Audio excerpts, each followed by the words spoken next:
St. Paul Bible class on this rather coolish morning.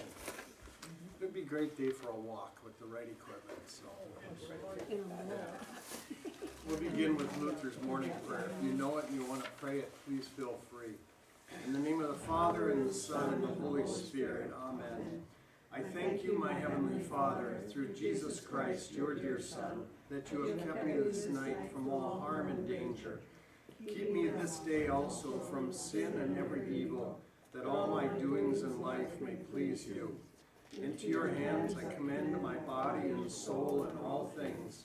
Let your holy angel be with me, that the wicked foe may have no power over me. Amen. If anyone needs a lesson 12, I've got some up here. Algus, you want one? Okay. Here you go. We're going to be on the top of page 3. Last week we were looking at Hammurabi's Law Code and the comparison between it and the Mosaic Law. Sorry, Luke. That's all right. And then we kind of got into it in chapter 23. We went through page 2, and we're ready to start up with the rest of the epilogue on top of page 3, Exodus 24. Then he said to Moses, "Come up to the Lord, you and Aaron, and Nadab and Abihu, and 70 of the elders of Israel. You are to worship at a distance.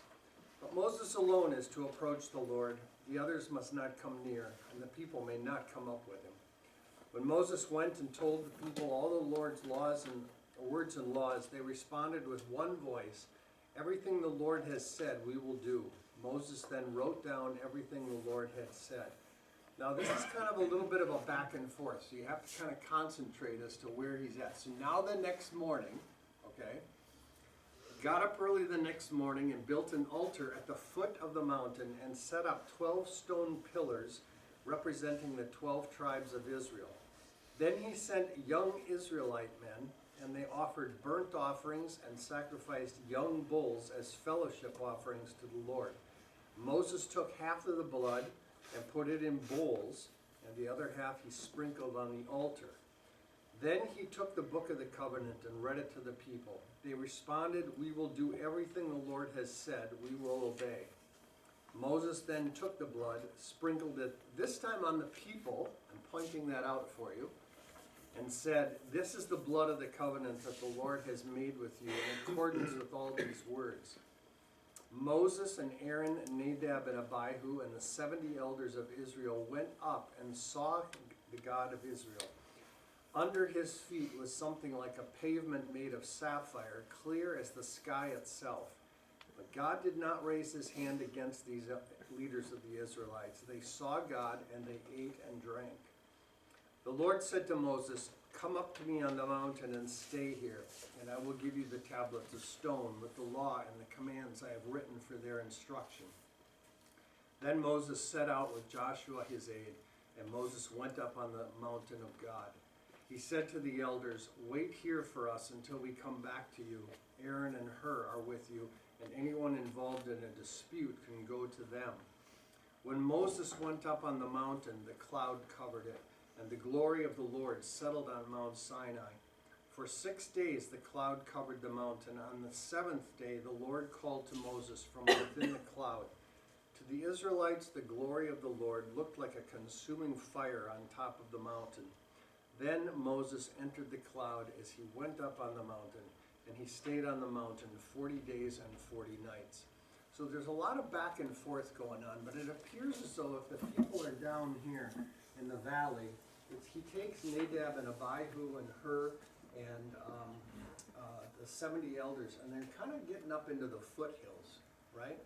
And that's where they're kind of gathered together. And then it's from there that Moses gets called up to the top, all right? So it can be kind of confusing the first time you read it. So with those two first questions that I've got, they're kind of related, but why the blood on the altar and why the blood on the people? So what does an altar signify? Place to worship. Pardon? Something to worship. It's something to worship, but why would you worship an idol known as an altar? What it represents. I still can't. I woke up this morning and I'm like, I lost my hearing aid somewhere. I don't know what happened to my ears this morning, but Something that what it represents, like our altar represents when we look at it, we concentrate on God, Yes. so it's a way to The altar represents the presence of God among them, okay? So what about the blood thing then? What's going on? cover our sins. Pardon? It's covering our sins. Covering our sin. Do you remember, we're gonna get into it when we get to the tabernacle next lesson. But once they finally have the tabernacle, what was Moses instructed to tell Aaron, who's gonna be made the high priest, to do with the blood on the Day of Atonement? You sprinkle it on what we know as the mercy seat. It's really the atonement cover, all right? And inside that ark, right, is what? It's the 2 tablets of the commandments that they received from God, and it's got Aaron's staff, and it's got a little bit of manna inside of it, okay? As little tokens and memories of what God has done for his people and given to his people. But what is the big deal about the atonement cover? Do you remember? I was going to say that the blood, it signs the covenant. It marks the covenant, Yeah. it seals it. Yeah, that atonement cover, between the 2 cherubim, God will say, this is where I will have my conversation with you. This is my presence, right?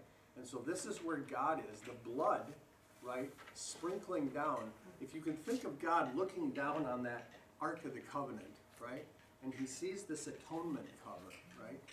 And inside are the commandments that we people have violated, right? The blood that's been sprinkled on there, it's like all he sees is the blood that's been given instead of the commandments that you've broken, right? And then there's forgiveness that comes from it. So what's going on here, I thought I had no, never mind. What's going on here is you have the sprinkling of blood on the altar, and you have the sprinkling of the blood on the people. And this is one more place where you have a reminder of the 2 parties of the covenant, right? And you're going to see it again when we get to the inside of the tabernacle with what in all the world is going on with these 12 loaves of bread replaced every single Sabbath, right, before the Lord, the showbread. So, but we'll wait until we get to that one. Anyway, you've got the 2 parties of the covenant here. So, and I know I'll wait till the next lesson. Yeah, I'll bring that up. What do Moses' words, I think I fixed it, in verse 8, not verse 9, remind you of? So take a look at verse 8. What does this remind you of? Moses then took the blood, sprinkled it on the people, and said, this is the blood of the covenant that the Lord has made with you in accordance with all these words. Does that sound familiar to you? Holy Communion? Yeah, Holy Communion. Yeah. This is the blood of the new covenant, which has been poured out for you for the forgiveness of all your sins. So what's better about the new covenant than the old covenant? What's better about it? It's fulfilled. It's been fulfilled. The old covenant was a promise, and it's basically, this is going to happen, but you're believing that this is God and he's going to keep his word, right? And that's faith.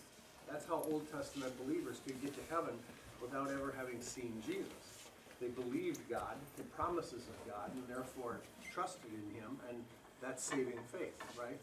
But they always were pointing forward. And the new covenant is actually the fulfillment of all those promises. Do you remember in catechism class, David? I made you guys learn what's the Old Testament? What's the theme? He's coming, he's coming, he's coming, he's coming, he's coming. And the New Testament is, he came, he came, he came, he came, he came, right? And that's the important part of this whole thing. Yeah, did you have your hand up, Frank? Is that the same word the Catholics use when they sprinkle the congregation with the holy? Yeah, I don't know where that comes from. My time is so short. This is like the Viking cruise commercial. You know, you have to use your time wisely. It's the only thing we don't have renewable, right?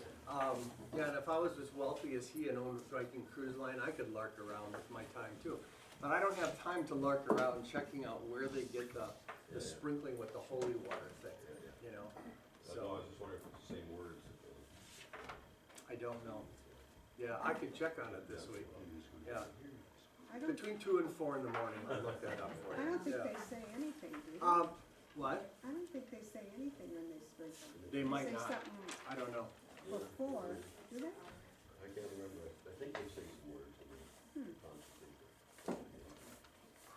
In nomine Patris, Filius, Spiritus. Well, they do have at the burial site on the coffin. No, that's the, Yeah. what do you call that? Sounds like,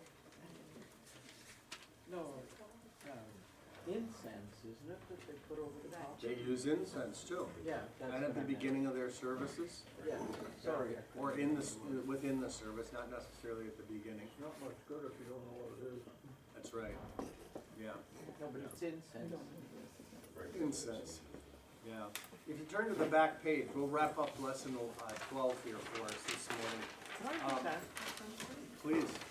say when it says in verse 9, they saw God and they ate and drank. Funny you should ask that. What a perfect segue. We're getting to that on the back side. Oh, okay, 'cause Right I now. thought no one ever saw God. Yeah.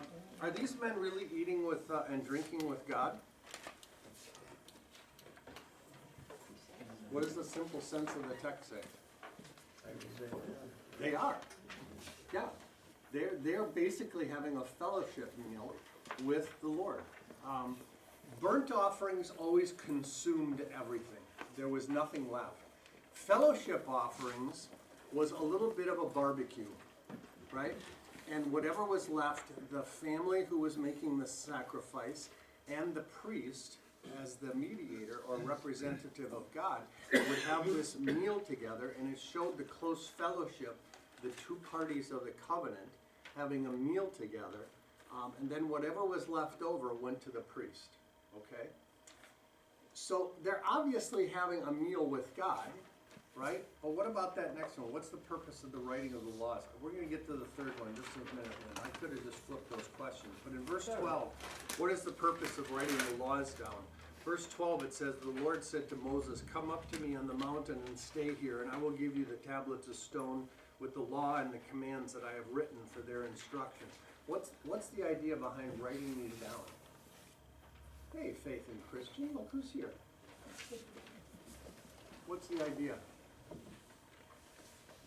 I would think that if they have any questions, they can always go back and look it up again. Yes.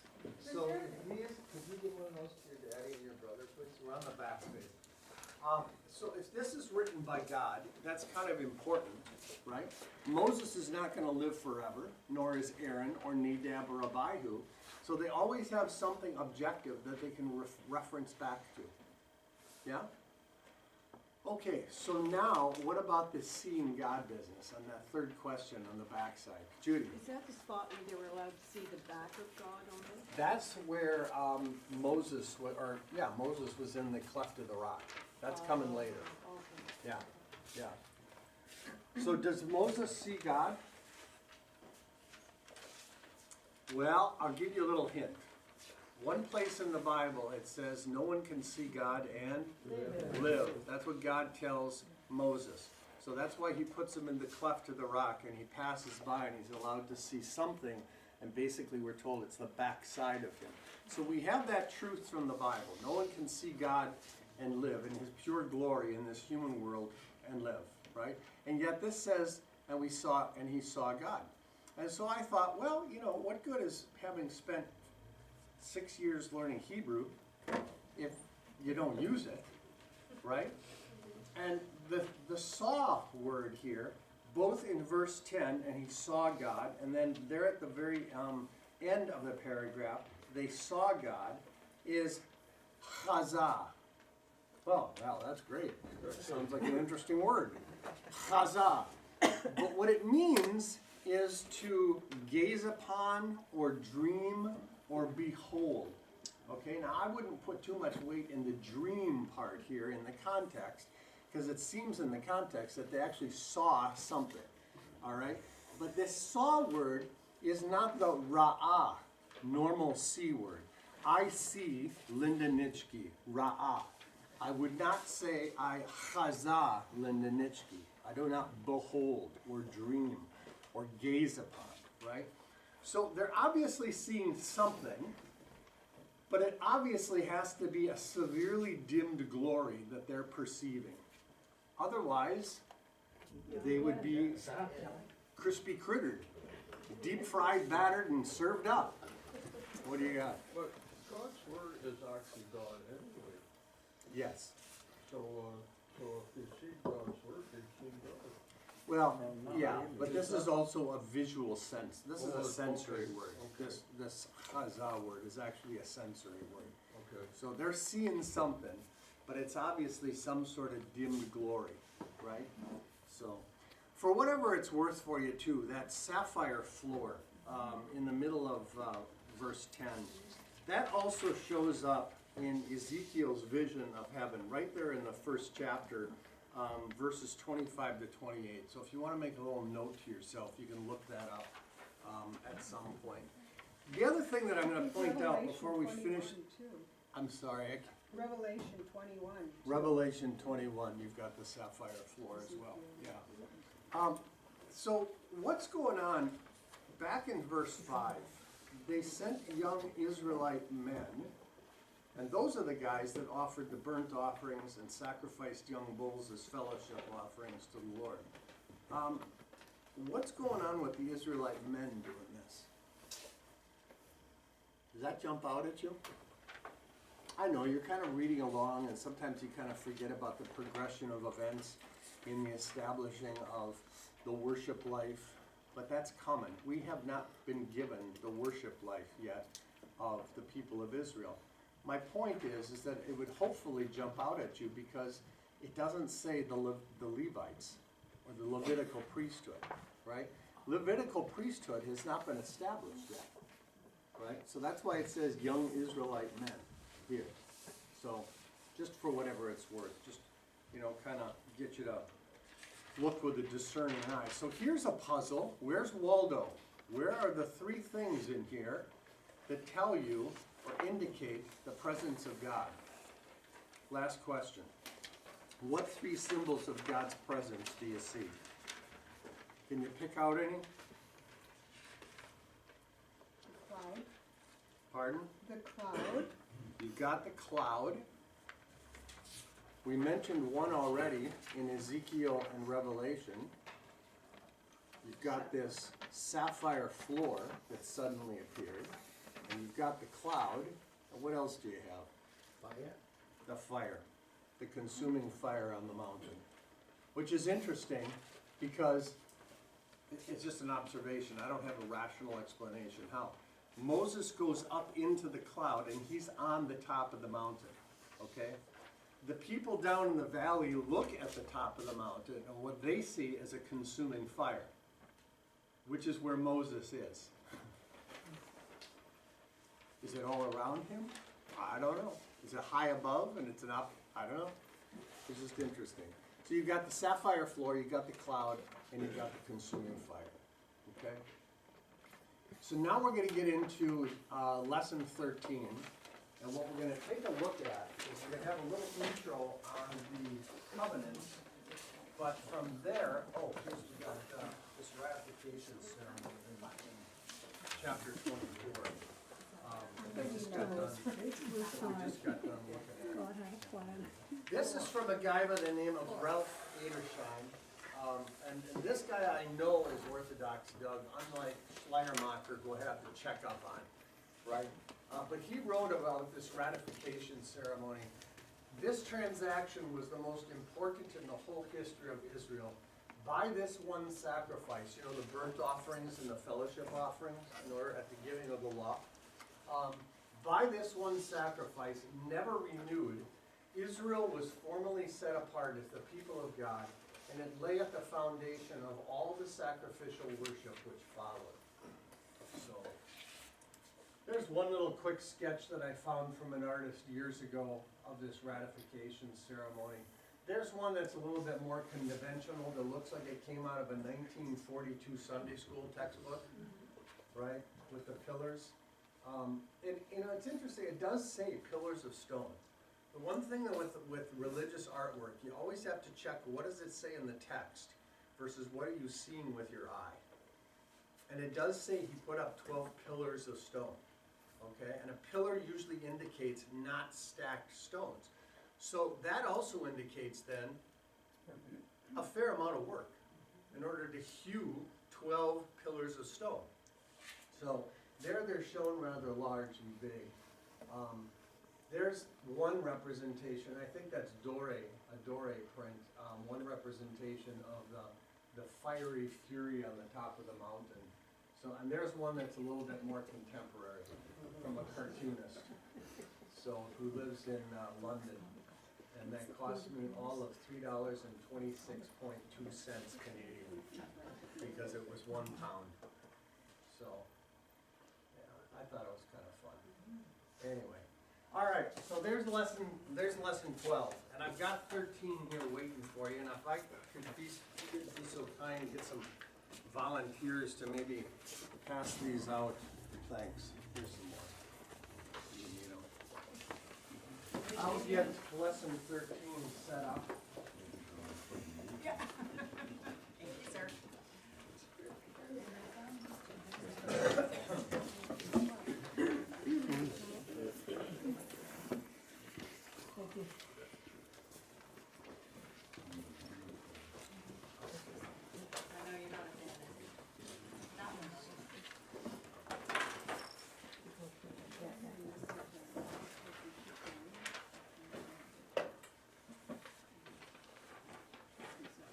Alrighty, let's see if I can hide it here out of my own notes. Okay, so here's a little review for you. We had the three major chunks of the book of Exodus. First 18 chapters, the Lord delivers his people from Egypt. We just finished with the Lord established his covenant with his people. And now with chapter 25, we're starting the third major section. Israel enters into the place of the covenant. So, Exodus 1 through 18, 19 to 24, Exodus 25 to 40, okay? So, by way of introduction, we're just going to kind of do a little review, and if you miss all this, we're going to recap it with another little Bible project video, which Faith and Christian will absolutely love, because the adults don't want to admit that we actually like cartoons. So, what you have here is you have God, right?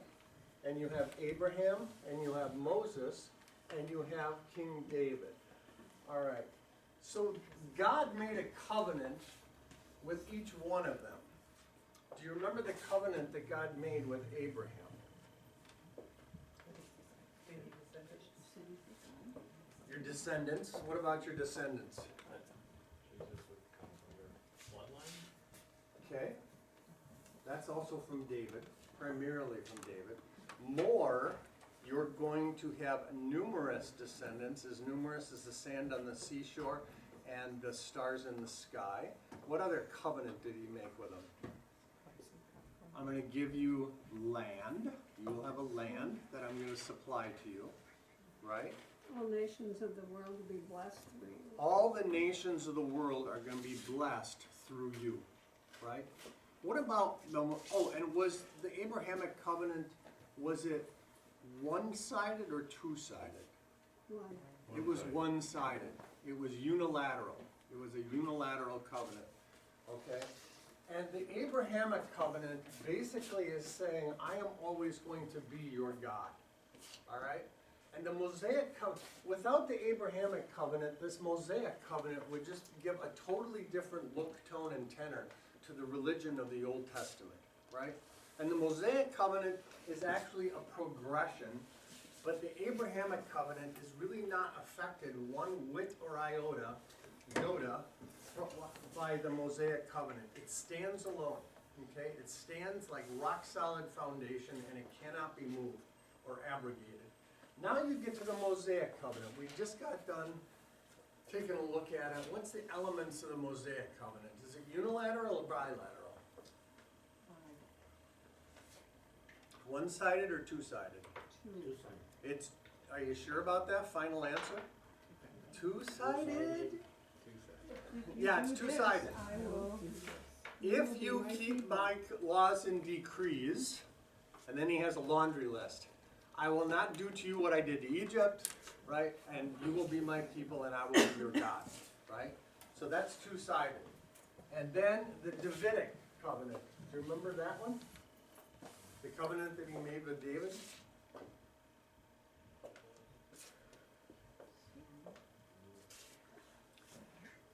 An unconditional promise. So it's unilateral. It's an unconditional promise to David that from your line will come one, let me reword it. Your line, your house will never leave the ruling class of Israel. Your dynasty will never end, right? And there comes a time when the Davidic kingdom comes to an end. And all of Israel is probably wondering, what about this promise that God gave to us? That David's line would never depart from the throne of Israel, right? So basically what you got here is fulfillment was not always seen in the lives of the people who were receiving the promise, right? The point of all of this in these covenants is the fact that they all find their fulfillment in Jesus, right? So he's got this promise that he makes to Abraham. All the peoples of the world will be blessed through you. It's fulfilled in Jesus, right? Mosaic, covenant keeper of the law, right? Who is the fulfiller of the law? Who said, I did not come to abolish the law, but to fulfill the law, right? Which is why you can say, technically and theologically correct, the Mosaic law has no bearing upon a Christian's life. It has no influence on a person's life from a law standpoint. As a guide, absolutely. Where do you look to see what is a God-pleasing act? You look at God's word, right? But as far as living under some sort of law-based covenantal Mosaic code, that was for a period of time for a certain people in history, okay? And that's been fulfilled and abrogated by Christ. And then the Davidic kingdom? What about the Davidic? How is this fulfilled? What was the promise again? The promise was? You're never going to have anyone not from the house of David sitting on the royal throne of David, and your kingdom will never end. Ultimately, that came to an end, humanly speaking, but it was ultimately fulfilled. Christ came from the house of David. Why else did he go to Bethlehem to be born, and the census was taken in Bethlehem? Because Joseph came from the line of David, from the house of David, and you had to go back to your ancestors' hometown. That's where David was born, the little shepherd boy. So, just a little intro to covenant. Let's take a look at this one.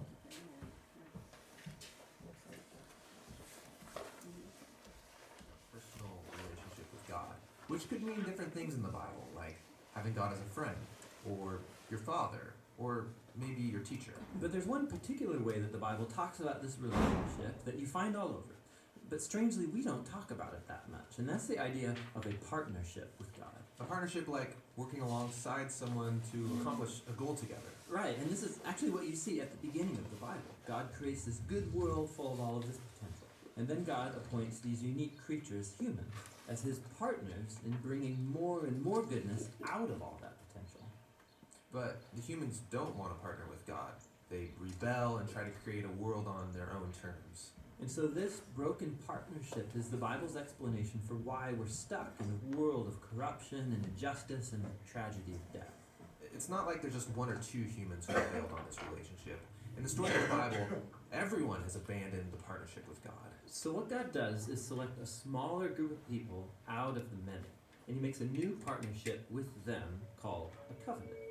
And in a covenant, God makes promises, and then in exchange asks his partner to fulfill certain commitments. And the purpose of all of this is to somehow use this covenant relationship to renew his partnership with everybody else. Now, there are actually 4 times in the Old Testament that we're told God initiates a covenant relationship with Noah, Abraham, the nation of Israel, and King David. And it's through these that God is forming a covenant family into which all people will eventually be invited. So let's see how these work. The first one is with Noah. So in this story, God has just brought the flood to cleanse the world of humanity's corruption, and Noah and his family are the only ones left. And so God makes a covenant with Noah, saying, listen, I know that humans will continue to be evil, but despite that, I'm not going to destroy it like this again. Instead, the earth will be this reliable place for us to work together. Great, so what does Noah have to do? Nothing. And that's what's so interesting about this first covenant, is that God is promising to be faithful, even though he knows humans won't be. The next time we see God make a covenant is with a man named Abraham. chooses him, promises to bless him, give him a large family, lots of land where they can flourish. And in return, God asks Abraham to trust him and train up his family to do what is right and just. And the whole reason for this covenant is God says that somehow he's going to bring his blessing to all families of the world through this one family. So that's Abraham. The next time we see God make a covenant is when Abraham's family grows into the tribe of Israel. And this covenant is with the whole tribe. God asks them to obey a set of laws, which are these guidelines for living well as a community of God's partners. And if they do this, then God promises to bless them and that they will become a people who then represent him to the rest of humanity. That's the covenant with Israel. The last covenant is with King David. Yeah, the tribe of Israel has become this large nation, ruled by David. And God asked David and his descendants to partner with him by leading Israel in obeying the laws and doing what is right and just. And God promises that one day, one of David's sons will come and extend God's kingdom of peace and blessing over all the nations. So those are the 4 covenants that God makes in order to restore his partnership with the whole world. But here's what happens. Israel breaks the covenant. They worship other gods, they allow horrible injustice, and so they lose their land and are forced off into exile. So it seems hopeless. But during this time, Israel's prophets talked about a day when God would restore these covenants in spite of Israel's failure, somehow. Yeah, they called it the New Covenant. And this is actually what's so interesting about Jesus, is that he's introduced into this story as the one who fulfills all of these covenant relationships. We're told that he's from the family of Abraham, and so he will bring the blessings of that family to the whole world. We're told that he's the faithful Israelite who is able to truly obey the law. And we're told that he's the king from the line of David, and so he goes about extending God's kingdom of justice and peace to all. And that's really remarkable for one guy. Yeah, and what it highlights is perhaps the most surprising claim of all made about this man, that Jesus is no mere human, but rather God become human. And God did this in order to be that faithful covenant partner that we are all made to be, but have failed to be. And so through Jesus, God has opened up a way for anyone to be in a renewed partnership with him. So Jesus calls people to follow him and become part of this new covenant family. And despite their failures, Jesus is committed to making them into partners who are becoming more and more faithful. The story of the Bible ends with a vision of a fully renewed world, full of goodness and peace. And there's this renewed humanity there, partnering together with God to expand the goodness of his creation. And so the end of the Bible story is really a new beginning. There you go. Okay. Let's take a look at the top of page 2. Questions on that from anybody? Okay. Did I? Yes, I did. All right, we've got an Exodus 19 passage quoted for us here. Someone want to read that? It's on the top of page 2. Now if you obey me fully and keep my covenant, then out of all nations you will be my treasured possession. Although the whole earth is mine, you will be for me a kingdom of priests and a holy nation. These are the words you are to speak to the Israelites. Thank you, Bev. So why did God establish the covenant? 2 reasons I can see in there.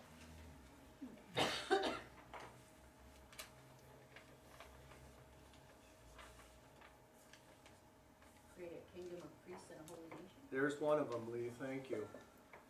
Treasured possession. You will be for me a treasured possession. And how else do you show that you're a treasured possession other than create a covenant with someone? How do you show that Karen Goetzinger is a treasured possession to me? I create a covenant with her. It's called marriage. That I will never leave, right? I will always stick by you, right? And my eye will not wander for another. My eyes are glued to you, right? So he will be for me a treasured possession, and you will also then, as a result of that, our love affair, our love relationship that we have with one another, he will be for me a kingdom of priests. Yeah, so in what way is the tabernacle related to the covenant which God is establishing? Give that some thought for a second.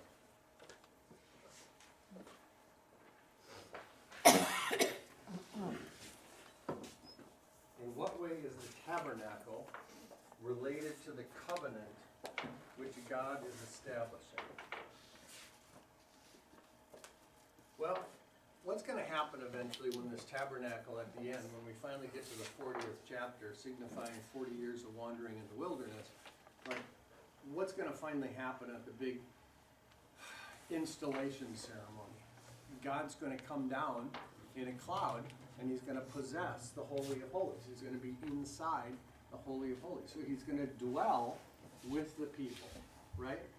I ran out of time to make a slide for you on this, and I really should have, but you should be able to visually follow this. This is the place where Israel, number one, it sacrifices, but leave a little room either to the side or underneath sacrifices. But this is also number two, the place where they give offerings, right? Sacrifices, like 1A, would be to express their covenant relationship with God, okay? And maybe 1B would be to make atonement for their sins, right? Atonement as in payment. Atonement really has, did I put it in there for you? Yeah, it's coming up, I think I did. The atonement cover. Atonement really has these two ideas of propitiation and expiation. Propitiation is, what do I have to do, or what's necessary in order to make amends? But the expiation is the cost of pulling off the propitiation, right? So what's the propitiation and expiation? Let's put it in something that we know. In Jesus. Jesus is what's needed in order to make amends with God. He's our propitiation, right? But what was the cost of that? What was the expiation? His death on the cross to pay for your sins and mine, right? And you put those two fancy falutin words together, propitiation and expiation. What's necessary and what's the cost? And you basically have your definition of atonement, right? What's the package that's required in order to get me on a right footing with my God again? Okay? So, this is the place where God is dwelling with his people, yeah, but this is also the place where Israel, 1, sacrifices, 1A would be expresses their covenant relationship with him, and 1B makes atonement for their sins. But then 2 offerings, and I guess it would be a 2A without a 2B. Offerings is how you show your thanks and praise to your God, right? So again, this 2-way covenantal dance is going back and forth between God and his people under this umbrella of this covenant that he has graciously made with them, okay? So now we're going to get into the tabernacle and the furnishings. Exodus 25, 10 to 22. I'm going to just tell you straight up. Well, let me do it this way. If you were going to read the plans of a wonderful building project like this, what would you expect the order of that building project to be? Is that a little too nebulous? I think it is. The foundation? Yeah, you're gonna be reading the plans, and you're gonna expect that it's gonna start out with, this is how you build the foundation, this is how you build the structure, what the structure is gonna be made of, how big it's gonna be, how high it's gonna be, how long it's gonna be, right? And then, as you read through the plans, then it's going to get to all the accessories and furnishings that are within the building, right? Wouldn't you expect it to progress that way? We're starting this whole tabernacle project right here with the Ark of the Covenant. One of the furnishings within the building. What does that tell you about the Ark? It's kind of important because this is the place where God is going to say, I reside. In the space between the cherubim, above the atonement cover, that's where we're going to have our little chats, right? That's where we're going to have our conversations. So now we're going to get into the Ark. Someone want to volunteer to read those verses for us, 10 to 22? Have them make a chest of acacia wood, 2.5 cubits long, 1.5 cubits wide, and 1.5 cubits high, overlaid with pure gold, both inside and out, and make a gold molding around it. Cast 4 rings for it and fasten them to its 4 feet, with 2 rings on one side and 2 rings on the other. Then make poles of acacia wood and overlay them with gold. Insert the poles into the rings on the sides of the chest to carry it. The poles are to remain on the rings of this ark, they are not to be removed. Then pull the ark, the testimony, which I will give you. Make an atonement cover of pure gold, 2.5 cubits long and 1.5 cubits wide. Make 2 cherubim out of hammered gold at the ends of the cover. Make 1 cherub on one end and the second cherub on the other.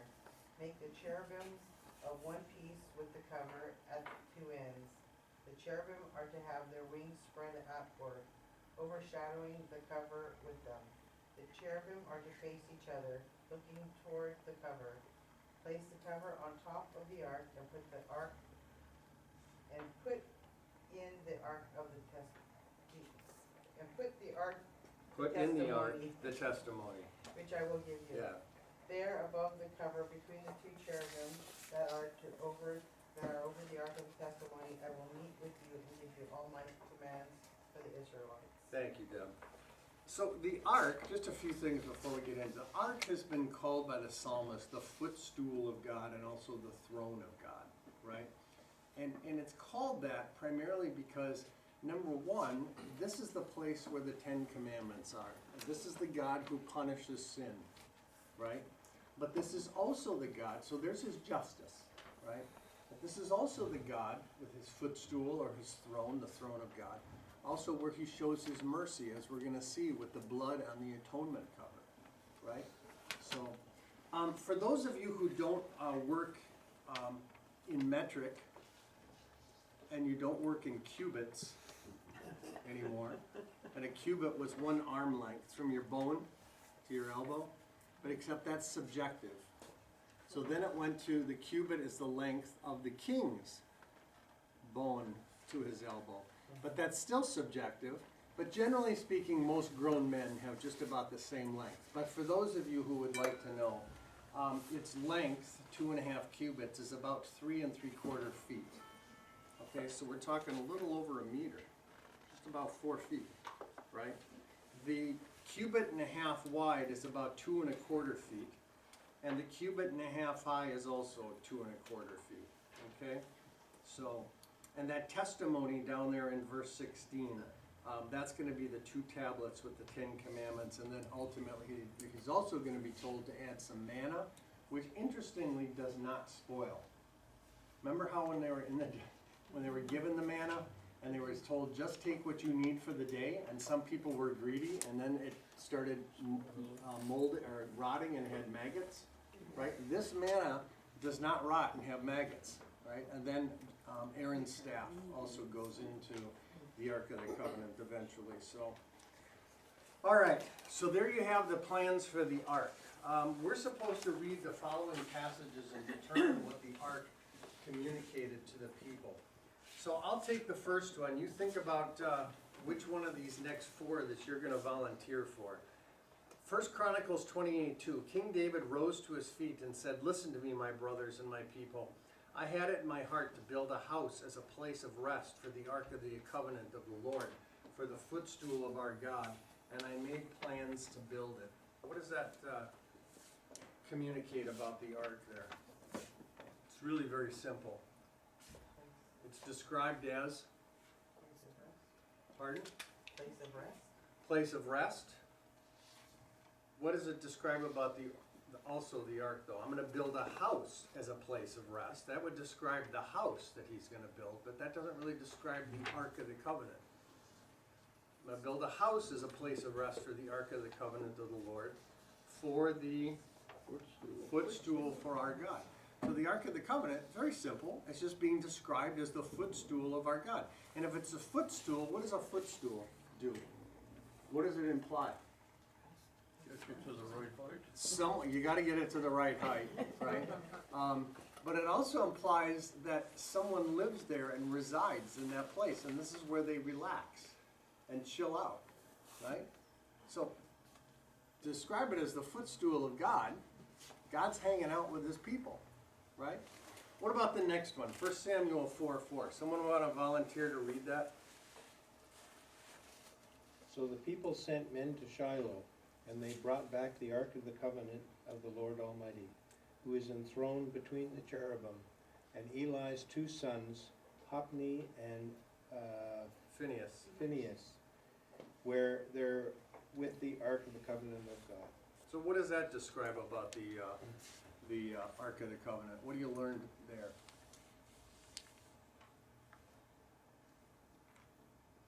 God's throne. It's God's throne. Yeah. Yeah. Very simple. Between the cherubim. If you take a look at Exodus 25:22, it's on the next page. There above the cover between the two cherubim that are over the Ark of the Testimony, I will meet with you and give you all my commands for the Israelites. What does that tell you about the Ark? God's going to meet them there. That's the place, the location, the locale of God's presence, right? So God's office. it's his office. There you go. That's good. Yeah, the Ark is God's office. Leviticus 16:1-2. Someone want to volunteer to read that? The Lord spoke to Moses after the death of the two sons of Aaron who died when they approached the Lord. The Lord said to Moses, "Tell your brother Aaron not to come whenever he chooses into the most holy place, behind the curtain in front of the atonement cover on the ark, or else he will die, because I appear in the cloud over the atonement cover." Okay, so thank you, Lee. So there's probably two things here that you could pull out about this Ark of the Covenant. We've mentioned one of them already. This is obviously God's office. This is God's presence. But what else does this Ark say about God? It's a holy place. What? It's a holy place because you come near it without cause, God will kill you. Yeah, God's holy place with the finer caveat put on God's justice, or God's judgment even, his judgment. Listen, you better learn to take my word seriously, right? And then the last one, and then we're going to break. I have to go get ready for worship. Leviticus 16:14.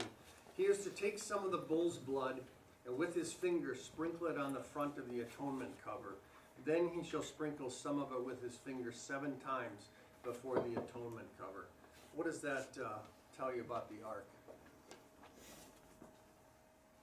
This is the place where, if we're sprinkling blood, what should that immediately bring up in your mind? About the forgiveness? Yeah, we're making sacrifice. We're making atonement for sin here. So this is the place where atonement for sin was worked out. And it makes sense because we just got done saying this is the place where God resides.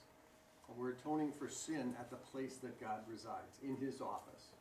So he's going to have a very bloody office after a couple of days of atonement celebration. Yeah? So, when you think about it, the Christian religion really has its roots in a very bloody religion. And the Christian religion itself is a very bloody religion. It cost the blood of God's own son. So, all right, I'm going to cut off there for this week. Any questions? All right, just so you have a heads up, I am not going to be here for 2 Sundays. I need to be out at Divine Word next Sunday. And then the 13th I will be there. But the 13th is also Pastor Sullivan's installation at 5 o'clock, just so that you're aware. So you're invited to come. There will be a typical potluck afterwards. So if you can make it, please do. All right, no questions? All right, then have blessed worship later.